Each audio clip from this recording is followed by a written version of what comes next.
Mailbag. Listen, all season long, people are tweeting at me. They are tweeting at Simon. They are tweeting at Matt Mitchell, asking us questions. So now that the season is over, and we've done our Super Bowl futures episode, which we did last week, go check it out if you didn't hear it. We asked you to send us all the questions you'd want to ask, ranging from a variety of topics. We're super excited to do it. Answer a bunch of things from the practical on the field to the more esoteric about our lives. We're going to do it today on Tuesday. We're going to do it on Thursday as well. Quick reminder, download or subscribe or follow the favorites and however you get your podcast. It's the most important thing you could do if you like the favorites podcast. I am joined, as I am for every episode, by my companion, my BFF, my compadre, professional bettor, Simon Hunter. Hello, Simon. Hello, Chad. I think that was the longest we haven't talked. I think it was 1 week we haven't talked. The longest in 7 months. So probably, yeah, that was a nice little mini break before we dive back into the off season. You know what's funny? I do have things that like come up during the week that I want to text you about. But oftentimes I think I'm just going to save it because save it for the show. Yeah. Save it for the show. Like we want to be fresh, unless it's totally urgent. I want it to be totally fresh for the show. We're now, 10 days removed from the Super Bowl. It's amazing how quickly the conversation turns to DK Metcalf and whether or not that was a legit leap and if he deserves to be drug tested, or where Aaron Rodgers is going to go, or how Eric Bieniemy is getting shafted because he's taking over as offensive coordinator for the Commanders, and the two coordinators who lost in the Super Bowl are getting head coaching jobs, which just seem just completely fucking absurd. Did you see the video of Jonathan Gannon giving his speech, meeting players on the team, a compilation video that has been all over the internet the past 24 hours from your former defensive coordinator? Yeah, he's corny as hell, but I mean, if he is what he is and the guys know it, I respect it. Like, I'm one of those people, I'm all about just being who you are. So if he's corny as shit and that's what he is, he's just some big old nerd, I'm about it. Like, I don't care if this guy can give me the best rah-rah speech. If he's a numbers guy and he can figure out how to make me better as a player, I'm cool with it. But if he's this real tight ass nerd who sucks too at coaching, that dude is a dead man walking. He will not make it a year because he'll lose that locker room quick. If they're bad, it's over because that guy does not have the personality. So definitely one of those where, these owners, they meet these guys, they interview them, and I don't think they can think to themselves, how is this guy going to relate to a couple 22, 23-year-olds? So, again, not trying to judge too hard. I hated Doug Peterson when the Eagles hired him, and I hated Sirianni when the Eagles hired him. Both those coaches got my team to a Super Bowl. So, not going to judge off a first meeting, but holy shit, was that guy corny.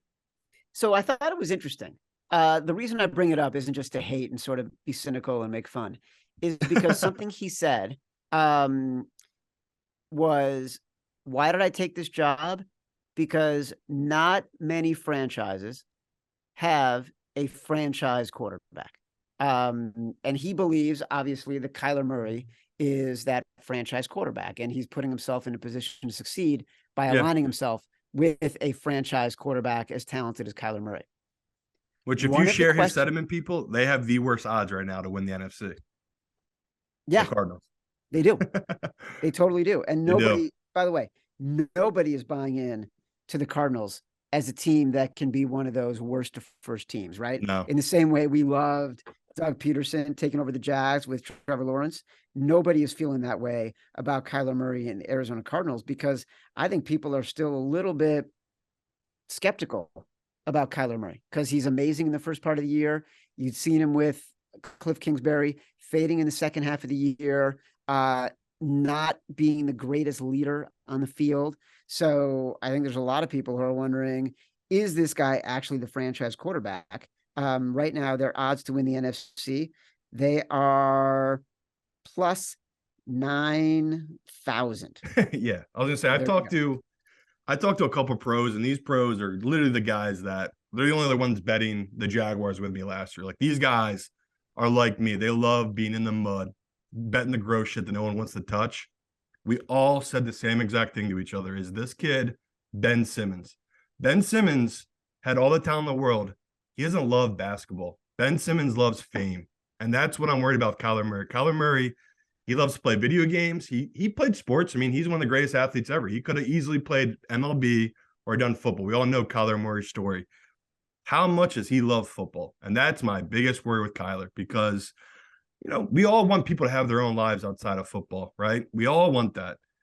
If we think of any quarterback over the last 20 years, the ones that succeed, they're the guys that are obsessed with it. They're literally the guys that just live and breathe it. Like, they got the talent, right? We all know they all have the talent. How much do you want it? Like, how much do you love it? Like, my favorite thing I read about Hurts. Hurts lost the Super Bowl. They flew in. He didn't even give himself a day off. The next day, he was in their gym lifting. So you need to be that kind of weird psycho to succeed in this league. And I don't think Kyler is that guy. Like, he likes video games. He likes other things. So as someone that coming out of college, I was all in on Kyler. I thought he was going to be the new wave of quarterback, right? This small body, fast runner that has an arm. I really thought Kyler was going to be that next guy. So not here to write him off, but I feel like anyone could be in agreement right now. It's like, does this kid love football, or does he just love being famous? And, you know, he already got the bag. He's got the money. He can just go do his video game thing the rest of his life now, be a Twitch streamer, do whatever. So I get where he's coming from, right? Like, the Eagles, they offered him more money to stay as our DC, and he turned it down. I think for what Chad just talked about, it's like, if you can get one of these 12 guys, you can have a job for the next 10 years if you do it right. So I'm right there with you, Chad. I think, I'm not trying to shit on the guy, but I get exactly where he's coming from. It's like, you know, there's only 32 of these jobs. He's an opportunity. He might as well take it. It's interesting when you talk about this new wave. You could say, and we've talked a lot about Justin Fields and some of the questions are about the draft. So I don't want to get too far ahead. But Justin Fields did say something interesting. He was complaining about the cold in Chicago. And all these conversations right now are about Justin Fields and should the Bears trade him? Should they take the number 1 pick? I am all in on Justin Fields, but I will tell you, hearing Justin Fields talk about the cold in Chicago made me say, uh-oh. You hate it too, though, Chad. You didn't want to go to the game because it was too cold. I hate it too, but I don't have to play quarterback in it. Like, I know. If you're going to play quarterback for the Chicago Bears, you've got to own the cold. Fair. You've got to believe it's your advantage. You've got to know that you're tougher than everybody else and that you will thrive in the cold. And that is how you are going to win the game, because somebody else isn't tough enough to do it.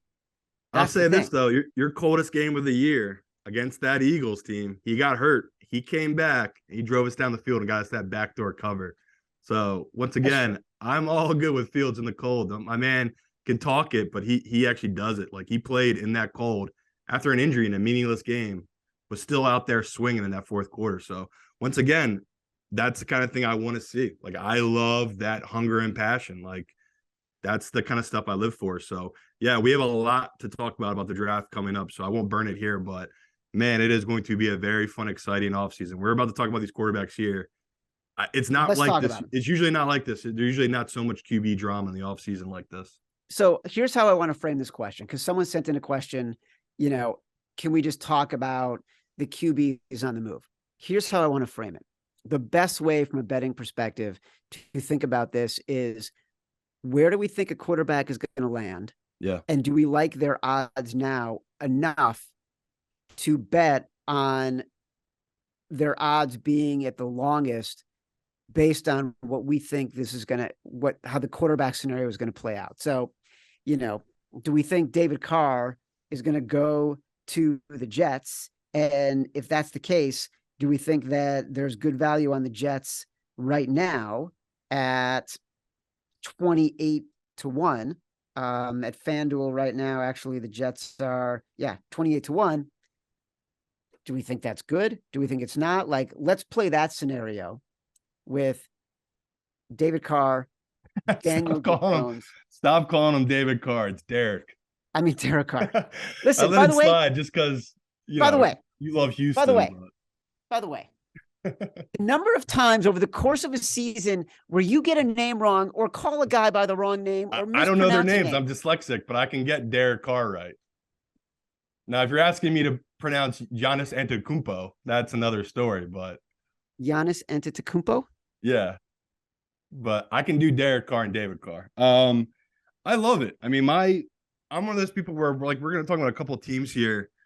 I would say the most bet team by pros that they literally are just betting it on pure whatever. Like they're just throwing money into it because it's like it's the NFC is the Panthers, Tampa, and the Saints. They're three teams that don't have a quarterback.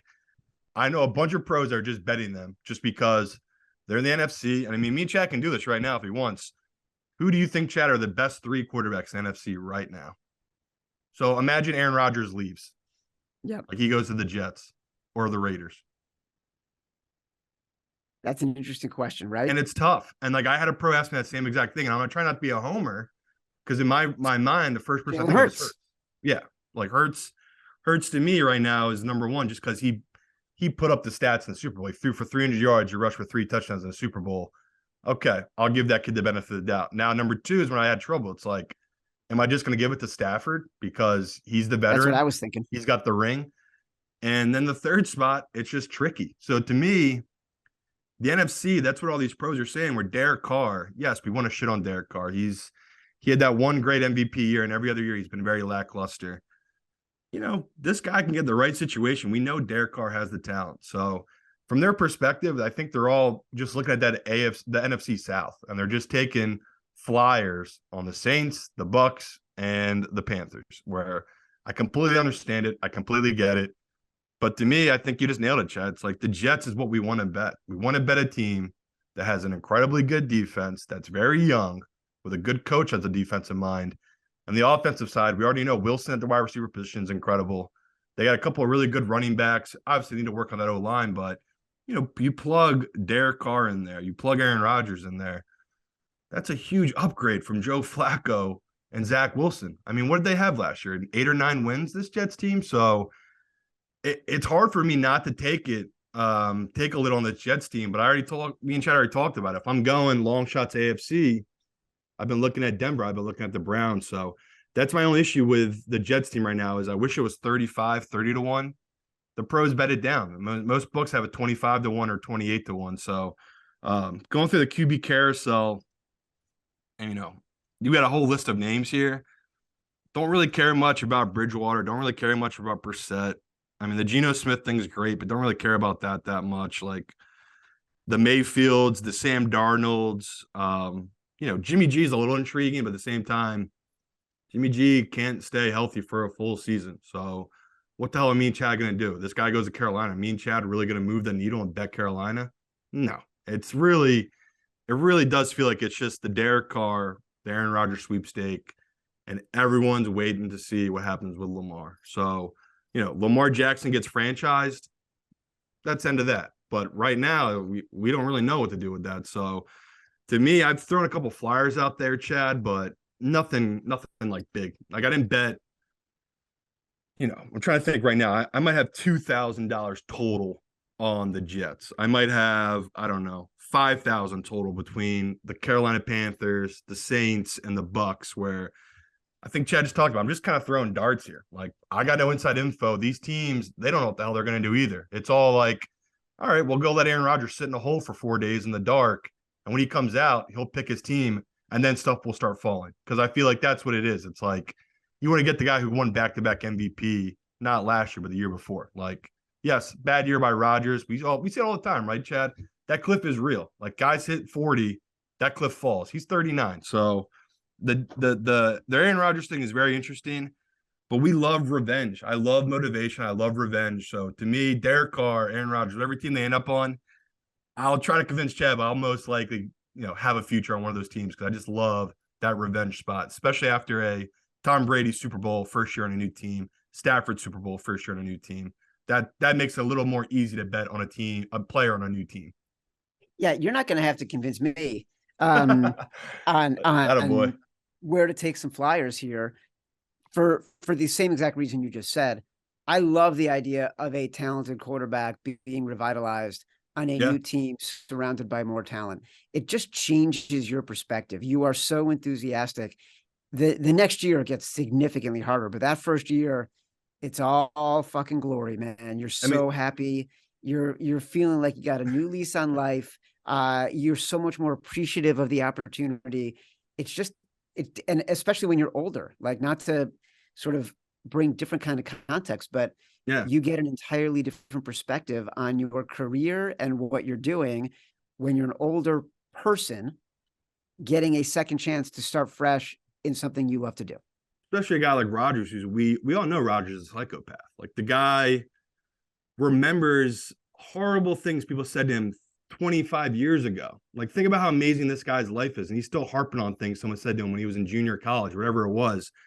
That's what you want. You want that kind of psycho. Like that Brett Favre, that dude was dead. He was left for dead. He went to Minnesota, took that team a couple plays away from making a real serious playoff run. Like, that's what we're looking for. We're looking for guys that it's the last bit of talent they have. So for the revenge factor, I love the Rodgers.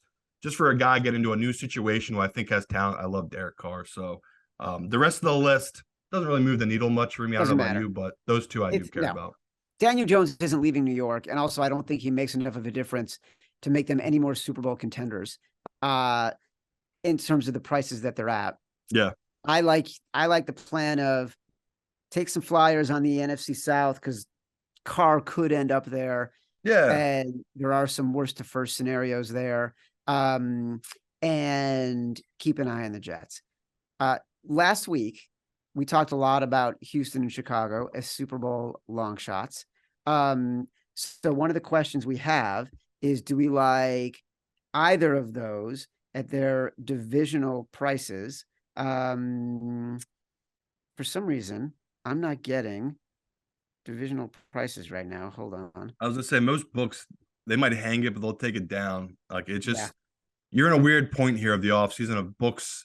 They don't want to leave too much exposed. So maybe if a couple of guys are operating the books at night, they'll add it for the night and then they'll take it down by the morning, just because they don't want to have to be watching it all night. Because football, unless you're a real degenerate like most of us are, not many guys are locking their money up for the next year, So most of these things divisional, we'll be on top of it. We'll give out where we think the value is. We're Houston and Chicago. I got no issue for if you want to take a little on their divisional odds. The reason I just do the Super Bowl is because it's such huge long odds. It's just easier to take a position during the season to hedge out, where, I got pennies on the Jaguars at 12-1. Where I really made the big bets was at 8 to 9-1, right? When August, we were really talking about in August. That's when the books don't care. They'll take as much as you want to throw down these divisional odds. So I would love to sit here and tell you to take these divisional sides, but the numbers are all going to change from book to book, and there's just not that much value. Like, you're fine. There's not, and I'm not seeing divisional odds posted for, a lot of books right now. Yeah, that's how it is in February, Yeah. Yeah, I'm looking in the Action Network app right now, and none of the books that I follow have divisional odds posted. Simon, during sharp calls every week, you'll mention a really sharp group whose bet has influenced your play, and thus it ends up influencing my play. Is the opposite also true? Are there groups you don't respect who, when you hear they've come in on a game, it makes you think we should fade them? Now, I'll just say this once for the people listening out there. If you make it to where I'm at, if you work for one of these groups, there ain't no disrespect. Like, these dudes are all really fucking good at what they do. So that's one of those where, in my back of my mind, I think this guy's past his prime and a little cooked and a little outdated, some of his reasoning and some of the shit he'll say.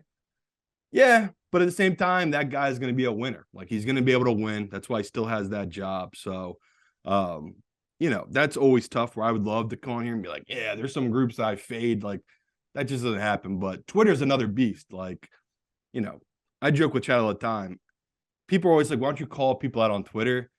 There's nothing to gain from it. Like, all I'm doing is shitting on a person that, they're just trying to live their dream, people. Like, they want to give out their shit picks and talk football.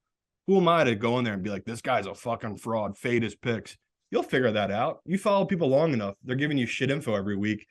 You'll figure it out, because there's always gonna be those guys that are just like, no one wins betting. This is just supposed to be fun. It's just like, all right, well, go follow that guy. Have fun losing money. If that's what you want to do, go do it. So my whole thing to people, if you're on social media, there's literally people that their whole thing is to fade them. Like I follow guys. They're funny as hell. They post shit they know is going to be a sucker bet loser. When I see them line up for my picks, I'm not going to lie. It scares the shit out of me, because these people are lemons. Like, that's just how it is. Some people have a really good skill, and their good skill is they lose. Like, they just can't pick winners, which you might want to shit on that person.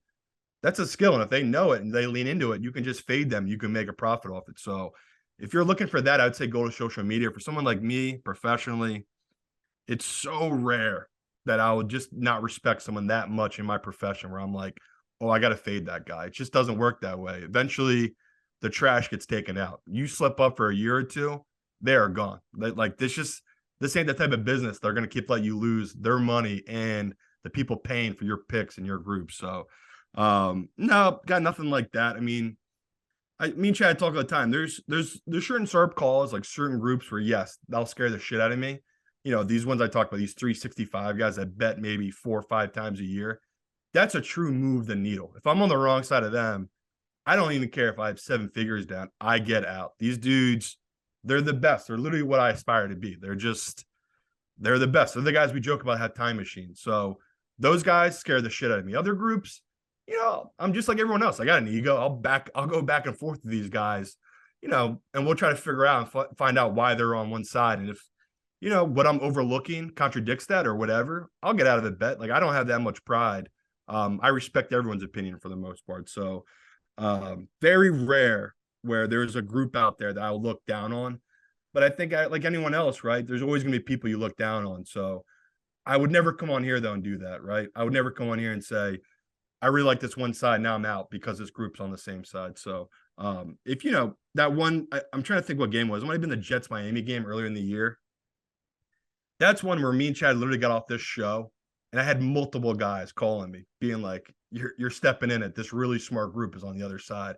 That's my favorite part about this show, and a lot of stuff I do where, you know, these guys are looking out for me. That's kind of the community you're in, where we all want to win. The enemy, I say it all the time, the enemy is not each other. The enemy is the book. And I think on Twitter and other things, it's not real life. Like, these people calling each other out and talking shit about people, it's just not really like that. That's why you'll never really catch me on Twitter, unless they're a scumbag that sells picks, like their shit picks.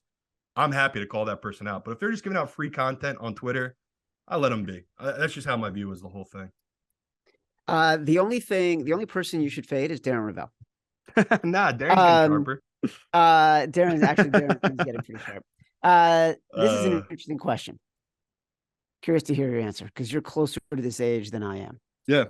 And I think it also will play into a later question. Clyde Edwards-Helaire, who was inactive for a lot of the KC playoff run, skipped the Chiefs' Super Bowl parade to walk in New York's Fashion Week. At age 23, what could have made you skip your own Super Bowl parade? I would say he's young, just jealousy and anger. I mean, that's the only thing I could think of is... No, but what could have made you skip your own Super Bowl at 23? Parade? At 23, what would you have... What would have made you skip it? I mean, at 23, you're just stupid. You don't know you're stupid because you think you got a lot of the answers, especially if you're successful like this kid is at 23. Me, myself at 23, man, I was like just getting into this whole... That was my first official year of being a pro sports bettor. So that mindset then would have been all about the money. Like, I was very money hungry, especially at 23. So if they were paying me to be at the New York Fashion Show and not at the Super Bowl parade, I guess at 23, I'd have been enticed, especially if they'd sat me for the Super Bowl. I was all pissed off about it. But now at 33, hell no, dude. You never know if you're going to make it back. It's the same thing as, you know, people shitting on Carson Wentz saying he never won a Super Bowl. He did. He got us the 1 seed, and he was just hurt. He was on that Eagles team. So that's heartbreaking here, though. I didn't know Clyde skipped the parade. So, yeah, I think he's just young and immature. He's young and immature. At age 23, literally nothing Like, I'm thinking back to when I was 23. I was working at Sports Illustrated. I was just out of college. It was my dream job. Yeah. And like, there was nothing that could have made me skip a Super Bowl parade, because I'm thinking like the stakes at SI to me were the equivalent of being in the NFL and trying to reach the pinnacle. Right. At the time, that's what it was, right? And like, it's all I cared about. It's all I thought about. And I think that it's a really good compliment to the next question I want to ask, which is, if Simon and Chad could go back in time and give their younger selves advice, what would it be? Also, are aliens real? You go first. What, answer the first part first? I would say answer the second part first. Are aliens real? What advice? Are aliens real? And then what advice? Well, my first thing would be to this person is go eat some mushrooms, and then you'll realize really quickly you are an alien, my friend. You're on a planet traveling through space at thousands and thousands of miles per hour. Yeah, I'm one of those people that I think they are. You know, me and Chad, we don't have enough time here, but that's like one of my big things I'm into is humans, history, like our past history, our future going forward, and learning about the universe. So I would say simple math says, yes, there are alien life. We can just do the math. But the little secret of space is ever expanding. So the way it's designed is that it makes us, every day we get further away from other life. So it's one of those things where it's like a catch-22 of, I hope aliens are real, but if they come here, you know, it's the big fear of the Christopher Columbus finding the natives. It's just, it could be a really bad deal.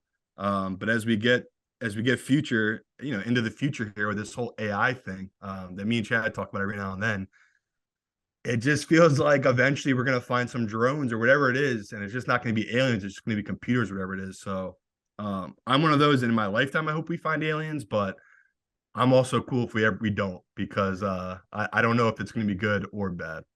They're already here, buddy.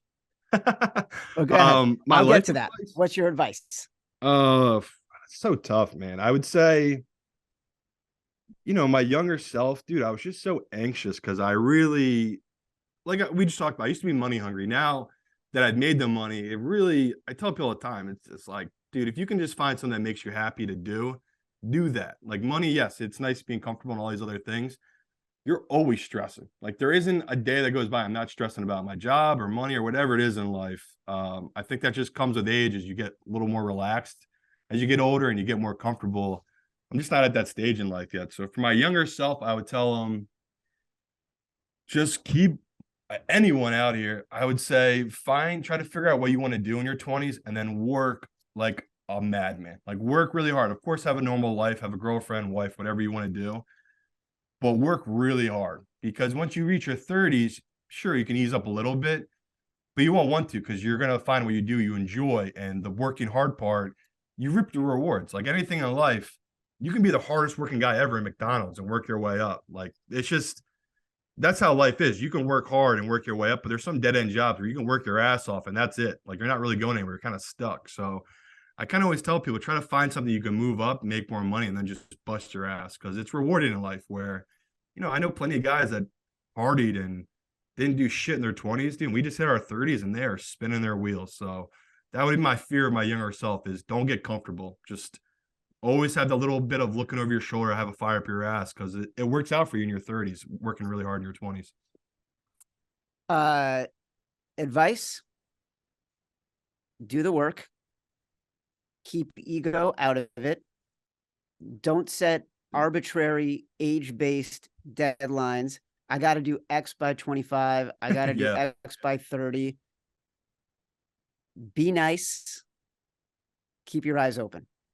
And the last part means basically you can do those first 4 things, but if you're passionate about what you're doing, to Simon's point, and you want to keep driving, if you don't keep your eyes open to where the opportunities are and you're doing all the other stuff, whatever you define success as might not come your way, because it's not just you can't just put it out into the universe and say, oh, it's going to happen. Like you kind of got to keep your eyes open and see where the opportunities are.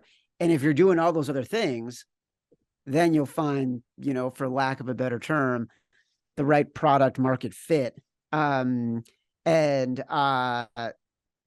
achieve all the things that you're hoping to achieve, whether that's relationships, work, family, et cetera, et cetera. Again, it's easier said than done when, I'm on the other side of 50 than Simon, who's barely on the other side of 30. Yeah. Well, the one thing you said I think was perfect of, don't worry about what the guy next to you is doing in life. Like, that is truly the cancer of all cancers of your soul. Because again, I was 21, 22 when I first got into this type of line of work.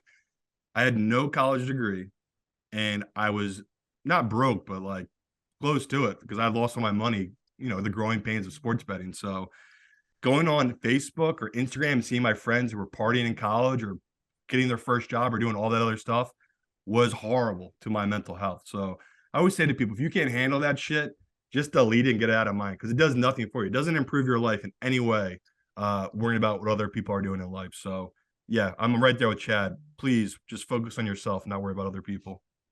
Last answer I'll give, and then again, we're going to go to some more questions for the Thursday episode. So make sure you subscribe to the favorites and Apple Podcasts and Spotify. We'll have more questions on Thursday. Are aliens real? Carl Sagan, one of the defining scientific thinkers of the past century. It is egotistical of us to believe that we are the only intelligent life in the universe. Chances are the aliens are here. They could be sharks. They could be amoebas of some form. It could be ChatGPT, which is kind of freaking me out lately. Whatever it is, the aliens are here or they're on their way. But I promise you, we are not the only intelligent life in the universe. In fact, more than likely, we're the least intelligent life in the universe.